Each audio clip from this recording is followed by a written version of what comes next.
Guys, welcome. Yep. We're starting all over. The chapter 4, the first law. Welcome, Scott and Beth. The first law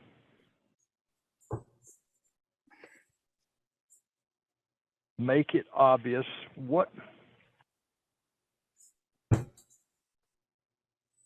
is anybody using, or I know some of you are, who would like to speak into how you're using some of the, I'm going to call it habit trainers that Clear has thrown out here in the first 4 chapters? Scott, tell us about that. Scott Reese, tell us about that. Call it 2 cups.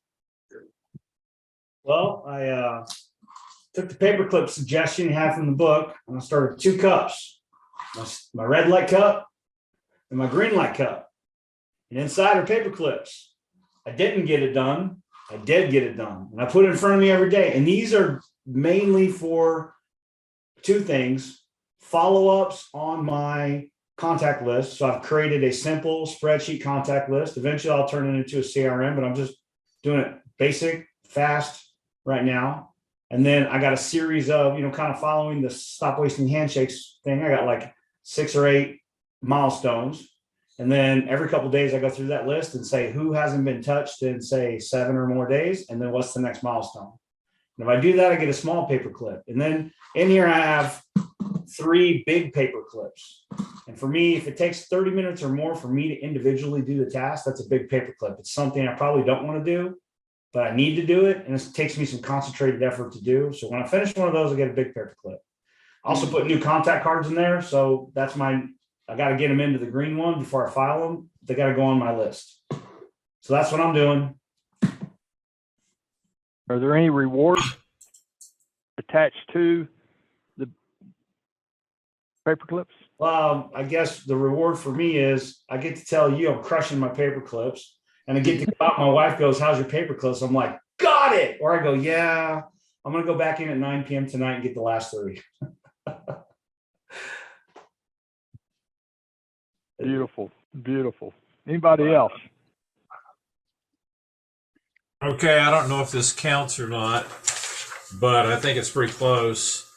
This is a Excel spreadsheet that I do on all my sales and marketing activities. I did this one on Sunday afternoon. I looked at what I did in my CRM as far as calls and emails. Then I looked at my newsletter opens. I looked at special events, things that distracted me or took me out of my game plan, and then any closes that were going on. So I'm tracking myself with memory joggers on my far right-hand column, and this is the month of July.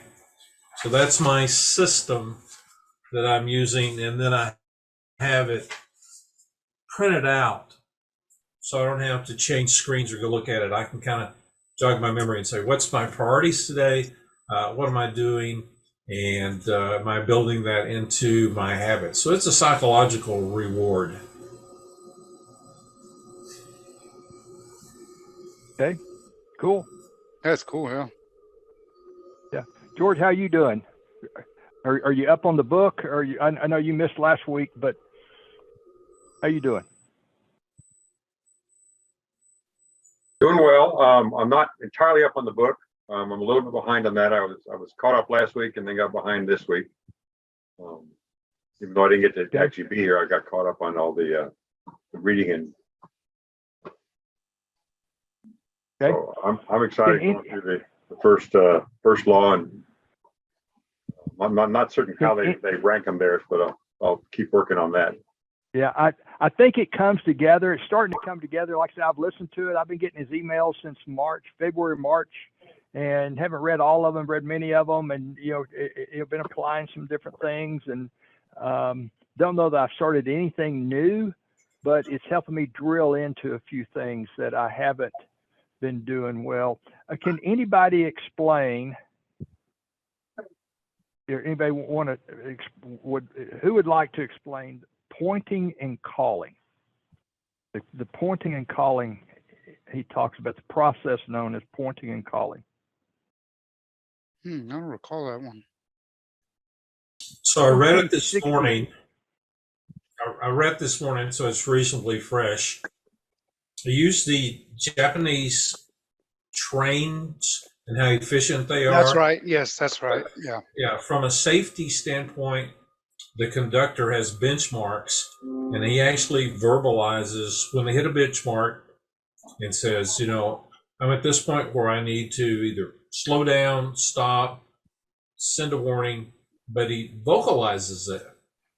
And he talked about the power of actually saying something out loud to help you build the retention. And so their safety performance was dramatically improved, something like 85%.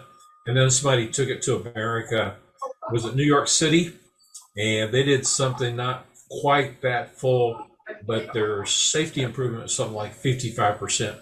So the whole concept was, not to just have it written down, to actually say it out loud to yourself, that created a benchmark in your mind.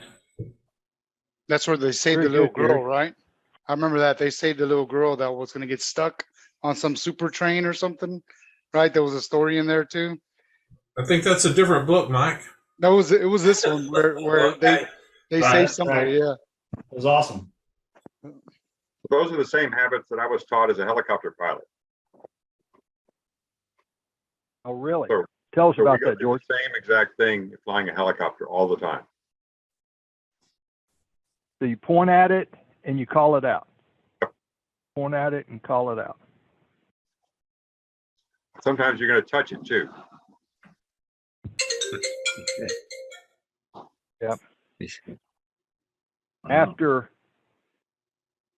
listening to the book back in March and then reading one of the emails I had signed up for, in this part here at the bottom of page 63 and over to 64, where I'm just going to, pointing and calling is so effective because it raises the level of awareness from a non-conscious habit to a more conscious habit.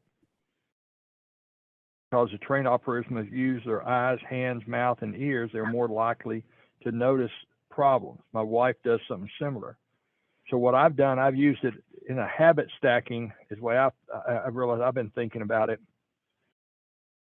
And when I leave the house and I tell Kathy, I'm notorious for getting to my car and having to come back in and getting something, then get something.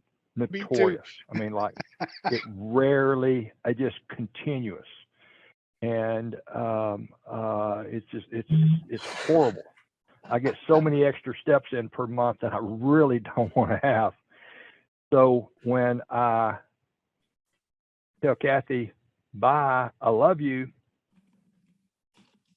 which we're all supposed to do that every time we leave the house, is that then before I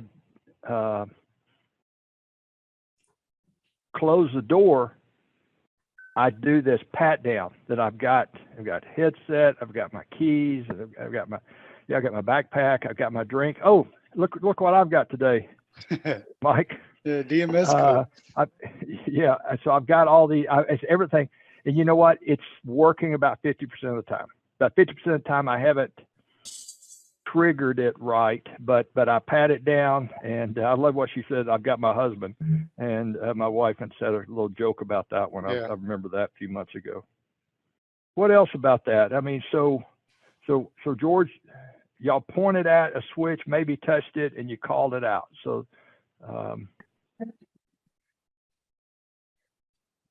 was that so that somebody else would hear you and thinking about what they're doing? They've got a list, or is it to create a good habit? Or do you remember the reason behind that? It was actually both. And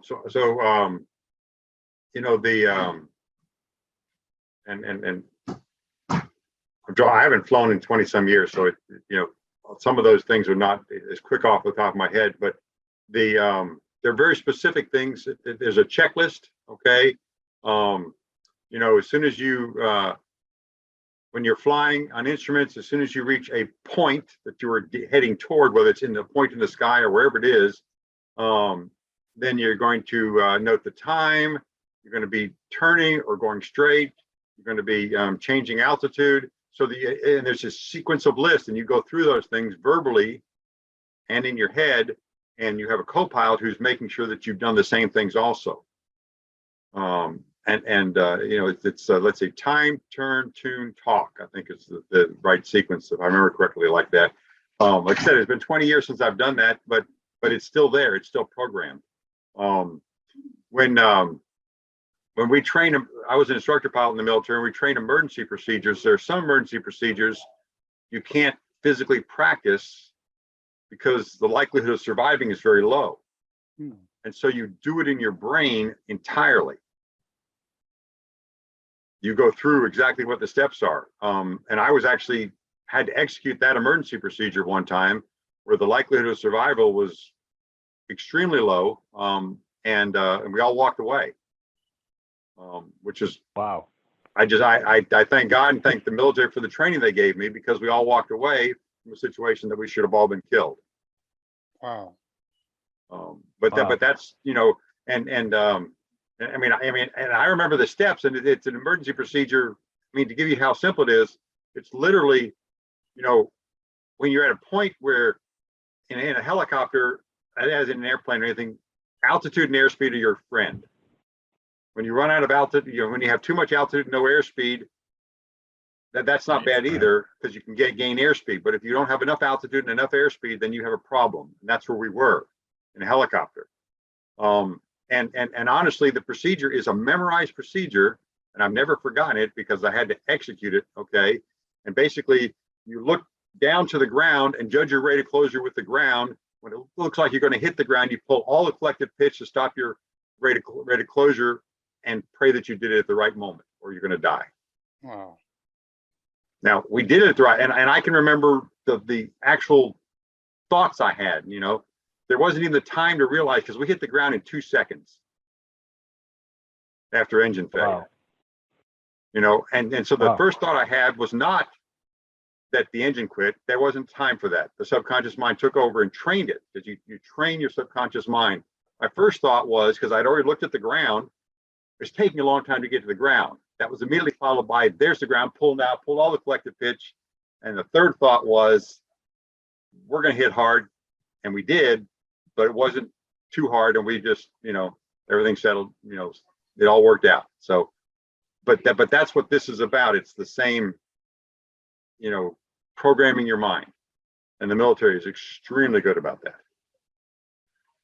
So here at the bottom of page 66, I'm jumping around a little bit, but he says the process of behavior change always starts with awareness. And George, you just spoke a lot about awareness right there. You're aware of everything that was going on and where the ground was. And the strategies like pointing and calling and the habit scorecard are focused on getting you to recognize your habits and acknowledge the cues that trigger them, which makes it possible to respond in a way that benefits you. So let's go back to the habit scorecard.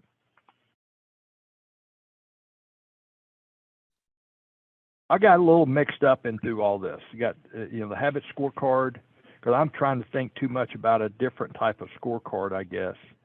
Scorecard like Gary's got a scorecard. I've got a scorecard open here on my computer, and you know, my scorecard.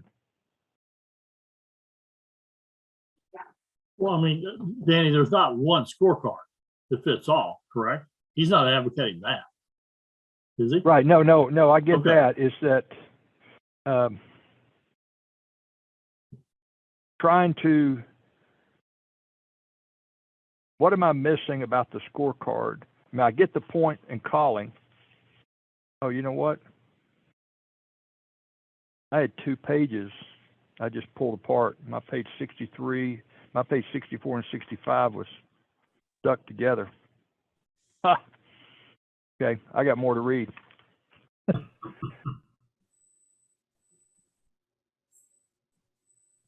So on the scorecard, it appeared to me we're writing down our habits, okay, which I don't write them down. I analyze everything I do all the time. It sometimes drives me crazy or my wife crazy for certain. But you're writing them down, and then you're giving them a good, bad, or indifferent value. You know, if it was good, it's a positive thing I want to keep doing. If it's bad, I don't necessarily want to keep that. I want to take that out of my habit sequence of doing. You know, so in his thing in waking up, checking the phone right after it turns the alarm off, he considered that a bad habit. He wants to take it out of his sequence of habits. So before you can take it out, you have to recognize that it's in the sequence of habits. It's something that you're doing, and it's something that you no longer want to do. You know, just like Danny, you were saying, hey, when I leave the house, I don't have the things I need with me. So leaving the house without your things is a habit that is something you want to take out of your sequence of events that you normally do, and you want to replace it with something else that you determine is going to be better for you. So like you said, it's not this, as I understand, it's not you know, any one of these things. Someone may say, hey, I think putting on deodorant's a bad habit. I don't want to do that. Okay, that's their opinion, and that's their life. But you know, another one says, hey, getting dressed for me is a really good habit. I don't like running around with that clothes on. I don't think it's neutral. I think it's important. Okay, you get to value them yourself, because it's your determination of where you want to go and what you're doing with that. I personally need to change a couple habits that were good at the time. I'm thinking about my phone, because I would have my phone by my bedside because I had a teenager and a young adult, and he's now 28, and I still have the phone there thinking he might call like some emergency. He lives in Houston. He's not calling his mom to help him out if something happens in Houston, like a flat tire anymore or something. You know, he hit a deer one time and he was coming home from Lubbock, and he really didn't know what to do. He was all frazzled, you know, and it was like 11 at night, and I went and met him. And so there are reasons to have the phone on, but now I don't have that reason anymore. I need to just, I've been thinking about that. I need to just leave the phone, like, you know, in the kitchen or something. So, because it'll ding in the middle of the night and wake me up because I don't have it on silent, because I didn't want it on silent. So anyway, I've got to rethink that one. This was bringing this up. Got to rethink it. And I realize these are real simple examples, but we would apply the same thing to everything that we do. Yeah. That they're obviously, for instructional purposes, it's kept very simple for you know, so that I can understand what the concept is, versus missing that altogether because I'm lost in the details of the instruction. Beth, I want to follow up on a point you made. I'm sure we've all, at least I have been as a consultant. You're handed a scorecard, and it's flawed. It's the way they used to do things. No one's changed it, but everybody's getting graded based on that. Yep. Particularly in a big company. And so pointing that out is a little political, because you're obviously questioning their authority, but that's kind of why I was there as a consultant. And they don't, half the stuff on there don't even do anymore because other systems have replaced it. But still people are going through the checklist, supposedly. Yep.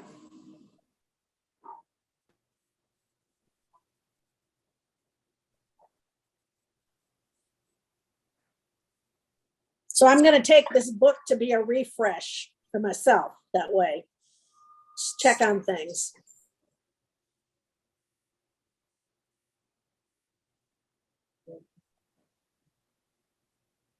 Yeah, I've worked for a while trying to trigger the thought process. Okay, if I eat this ice cream, how I'm going to feel afterwards. So I can eat certain things. I wasn't even thinking about it last night. I was complete thought process about was not going to eat dessert last night. And when I eat dessert, my sinuses clog up. You think I've got cedar fever. But my wife fixed meatloaf. I love her meatloaf. She cooked buttered potatoes. I love meatloaf and buttered potatoes. And and I grabbed 2 pieces of bread, white bread, and put butter on them. So all those carbs, guess what I had all night? Sinus problems. Didn't even, just all the carbs just totally clogged me up and didn't even work through the trigger process. That didn't, so what he's saying here is that if you want to cut back on your junk food, what I should have done was notice myself grabbing all those carbs, say out loud, I'm about to eat these carbs, but I don't need it. Eating it will cause me to gain weight and hurt my health and clog my sinuses up. So, so what he's saying is say that out loud.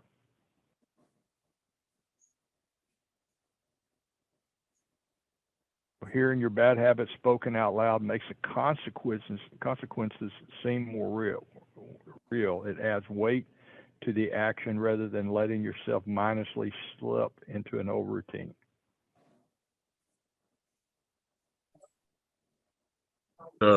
Danny, back in days of teaching recovery, one of the things we used to tell the folks is when they started playing the stinking bad tape in their head was to stop and talk it out loud, to say things like, it's okay to feel this way, it's okay to do this, but you're not the only one that goes through this, give yourself a break. And so by talking through that would keep people focused on track to not go down deeper or go down the hole again. Because when people started shaming themselves and started blaming themselves, the next step was to start trying to use the triggers to get back to their habits. So speaking out loud in recovery was a big deal. Huge deal.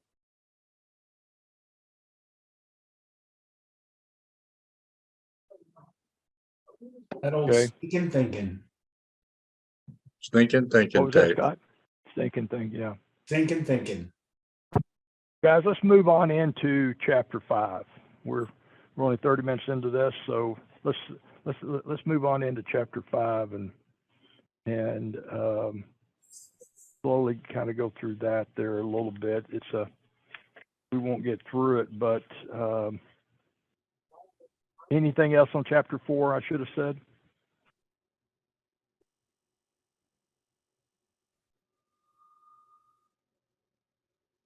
Good. Okay. So the best way to start a new habit.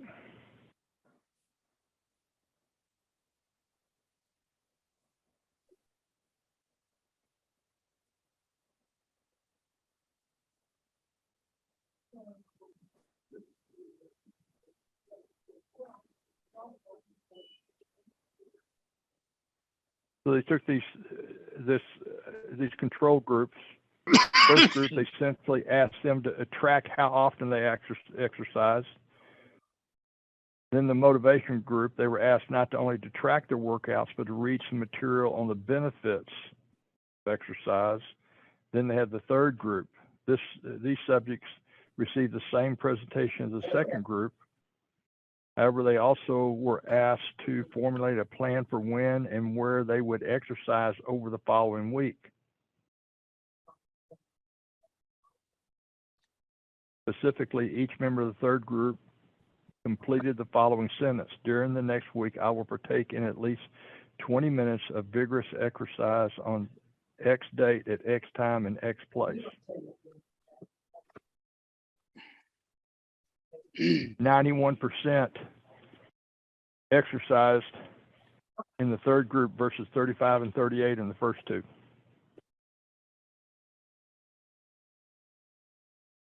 More of that verbal, what you say when you talk to yourself, huh? Mhm. Well, it's kind of like top athletes when they visualize themselves, crossing the finish line. They don't see themselves out here. They see actually what it would look like. And it's almost like that because you're saying, I'm going to be here at this time at the park to, do my exercise or run a mile, whatever you're going to do in 20 minutes. And I just kind of see that the same, that there's intention, but I think there's also sort of a little visualization going on when you've said where I'm going to be and what time. That's an amazing number, 91%. Yeah. I mean, I know the end number was pretty small, but that's pretty good results. I'm reminded, some of you know Artie Byrne, and Artie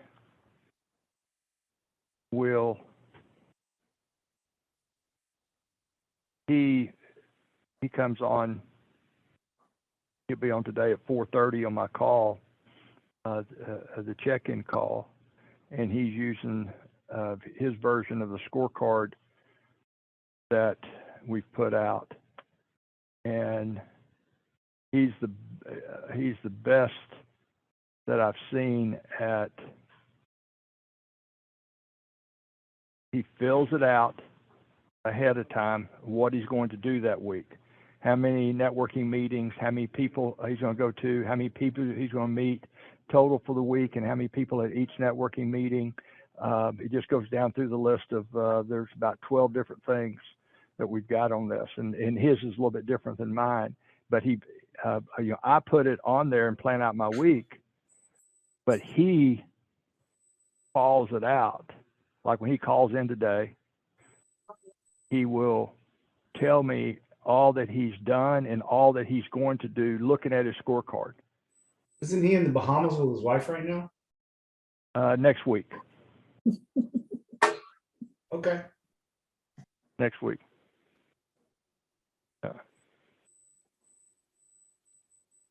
He leaves Friday or Saturday. Yep.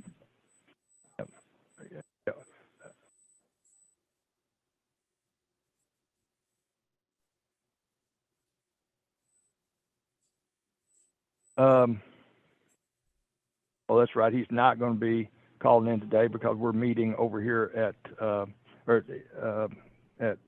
Shuck Me for the happy hour.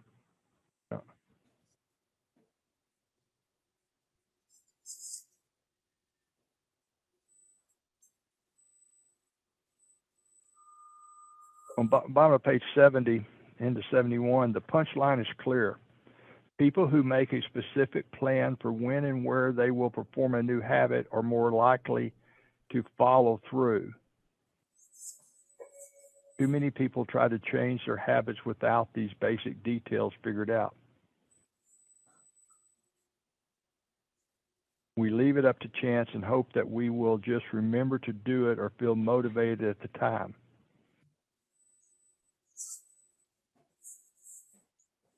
An implementation intention sweeps away foggy notions like I want to work out more, or I want to be more productive, or I should vote, and transforms them into a concrete plan of action. Many people think they lack motivation when what they lack is clarity. It is not always obvious when and where to take action. Some people spend their entire lives waiting for the time to be right to make an improvement.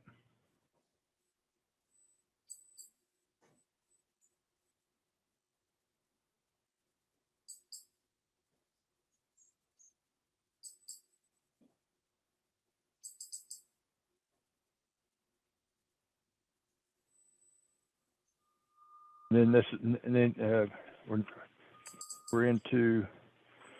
we get into habit stacking. Habit stacking formulas. After a current habit, I will new habit.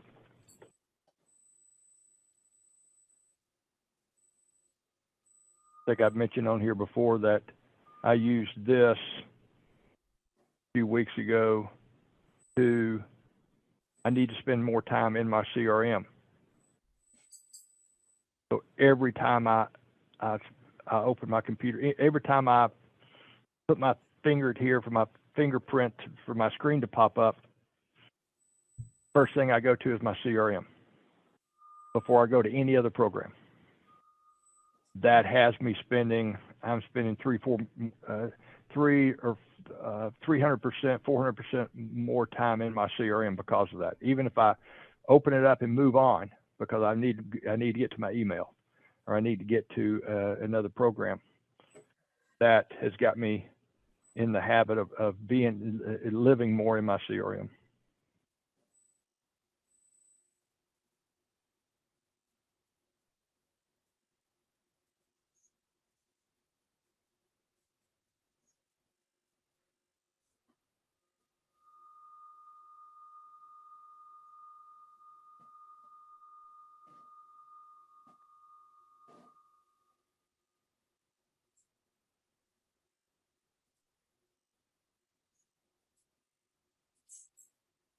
Anything else on this?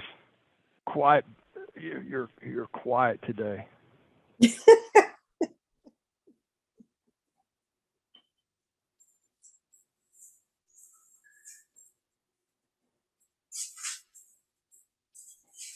Let's do this.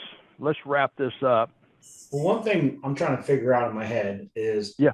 There's a series of steps that are happening in a process, and he's breaking them down chapter by chapter, like, so his first couple chapters, he's teaching, and he wants us to get to know ourselves, right? Identity, process, outcomes, stickman. And then next is, look, how do these habits work? The cue, the craving, response. Okay, so that's all. He's giving us theory of how it works and understand yourself. And then we go on to chapter 4 this week, which is track what habits you have, good, bad, different, doesn't matter, and track another list of all the things that happen to you every day without fail. Right.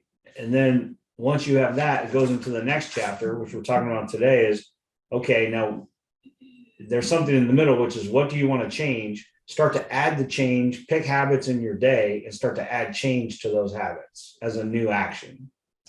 Am I tracking? So I think we're in the middle of that question right now, which is the question behind the question, which is what habits do we want to change and which habits do we want to attach that change to during the day or the week? I think that's the fundamental question that's at play here, but we're not saying it out loud intentionally. So I just wanted to say that out loud is what is it we want to change? Because I think when we come next week, if we're between 4 and 5, it'll be, this is the one thing I want to change next. And here's where I think I'm going to attach it. Or here's what I'm trying to change. Here's what I attached it to. And here's how it worked or didn't work. Okay. I got a thumbs up from Herdy. I'll give you a thumbs up. Yeah. Perfect. Okay. Yeah. There you asked for it. You got thumbs. You got 6 out of 9 thumbs up. Herdy. Actually, I was thinking of an example. I paid for LinkedIn Pro about 4 to 6 weeks ago and haven't really taken advantage of it till today. I'm trying to be much more purposeful on outbound calls and then making LinkedIn connections into a target market database. LinkedIn provides a target market list for you to go into, and they actually break it down into employees and decision makers. So you can go in there and connect with the sales leaders for my purposes and maybe the CEO or president of the company. It's a nice tool. And I caught up a K to do that. I finally started using it today. So I have it stacking on top of my already LinkedIn prospecting efforts. And I'm glad you said that, Gary, because I have come to the conclusion that we should join the West Austin Chamber of Commerce. And so I'm talking to my owner about that. And I'm suggesting like a 3-year plan for that. And I made essentially an ROI for 3 years, like how many introductions and how many legitimate conversations that could be opportunities, and then how many opportunities we would actually get out of that as a marketing pipeline development activity. And my owner's fine with us investing to join, and then have a declining scale of membership, like start expensive and then kind of decline our membership over 3 years.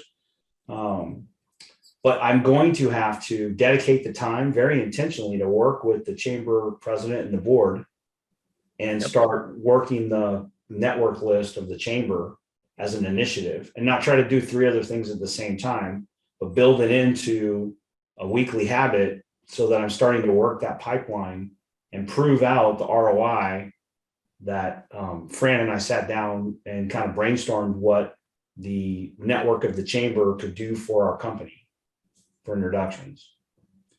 So I'm glad you said that, because it made me think I have to be exactly that intentional, or to be like, well, why did we join the chamber? Because we haven't done our part to pursue asking for introductions and lining up to meet people that are in the network. Have you ever tried Arma, or is that a different kind of networking? I've always had good turnout with Arma. I don't know Arma. Oh, you should, Danny, you know Arma, right? Yeah. Austin Regional Manufacturers Association. Yeah, but they have, that's not just manufacturers, it's everything. I met Yeah. all kinds of people. They're very diverse. It's a great networking tool as well. If they open that up, it's easier to join. Oh yeah, it's really easy to join. It wasn't previously. No, it wasn't. Now it is. It's pretty easy. They were asking me to join. I think I did join. I think I paid the $200. I just haven't been to any events. Yeah, we're looking to meet investors, certified financial planners that deal with private money, private investments, not Yes. stock market investments, Yeah. or real estate development company. Awesome. Scott, do you know Stallion? Yeah, I know Vince. Okay. I haven't talked to him in a while. We went through a Bible study together under Britt Harris, who was the former chief investment officer over at Texas Teacher Retirement Fund. So he'll definitely take my call and meet with me. He knows me. Yeah, that's good. Yeah, for sure. We don't have our securities. I found some potential issues on our securities contracts. So we're redoing that whole thing. We're redoing the pitch deck. We're redoing the investor prospectus, and we're redoing how we're going to present our numbers, because we don't have audited financials. So getting them all, going from sort of mom and pop reporting to everything's in QuickBooks. All of our history of all of our projects is in QuickBooks, and we've got, our project P&L, projected budgets and profitability, so that we can give and share limited financials as needed, depending on the conversation, in an organized format way that would match, investment P&L balance sheet kind of point of view. Hey, Scott, this is Tom. Have you checked out the Association for Corporate Growth? No, I'm not familiar with that one. They're big. They're international, but they're big nationally. And again, they changed some of the rules to help you to get in there easier, but they're really looking for, I would say, everybody's got their own definition. Look at middle market. There's people there with companies, there's advisors, there's people with money, people writing checks, people like, it's big. And there's like a San Antonio Austin joint chapter that came about because Austin got bigger than San Antonio, those kind of investors. But the point is that there are chapters all over, and you really don't care where the person's located if they fit your need. But I was considering being back involved, but they've got regular meetings of like some serious folks there. Okay. Hey, Mike, what was the name of the organization? Arma? Arma, yeah. Austin Regional Manufacturers Association. Yeah. They've been responsible for bringing some big companies here from California as well, and helping them get all the resources and developments. A couple of places that even Tesla joined them, of course. There's some pretty big names out there that moved here that they were able to draw in. Cool. Yeah, as a side note, I'm running for Leander ISD School Board, and I've got a slate of people running with me, and I'm about to start searching for investors that will write $10,000 to $50,000 checks. We need 200 grand to really run this race and win it right. And I've got two consultants, one local, one out of Houston. There's some very specific things I would like to accomplish, both financially and with academic excellence, that the district has changed a lot over the last 13 years since I came here. It's not changed for the better. So. No, yeah. That place keeps growing. I do real estate as well, and that place has grown. I have investors from Amazon that live out in Seattle, and they purchased all their homes in Leander. Yeah. And back when we bought them, they were, it was kind of just the sticks, and now, now they're complaining that the they were doing it more for, I guess, to write off. And but now they're like, it's happening opposite. We didn't want all this equity and stuff. I'm like, yeah, it's crazy. It's insane how they do that. So That's an interesting problem. We didn't want all yes, this equity. yeah. I'm like, oh man, I'm sorry. I didn't mean to. I didn't mean to I'm make doing so much money. Yeah, you know, it's crazy. Well, equity anyway. You could throw it my way if you want. All right, guys. Well, let's wrap this up. But next week, let's go over again chapter 5. Kind of delve into it. If anybody wants to try something out of this, so try a new habit, engage in it, report how it worked this week, and so we'll cover chapter 5 and into 6 next week. Okay. I love this. Motivation is overrated. Environment often matters more. Mhm. You know, I'm motivated to. There's a gym called 9 Round that I like going to. It's a half mile from my house. I've walked to it for 3.5 years, and they shut down last Friday. I remember you So told us about environmentally, that. it works really well, but now I have to drive across town. Yeah. Yeah, that's right. That was 2 weeks ago, wasn't it? Yeah. Yeah. And I have to drive across town to get to it. So that habit is going away because of the environment. Anything else they want to close out on? I will not be here next week. I'll be in Guatemala. Okay, see you guys.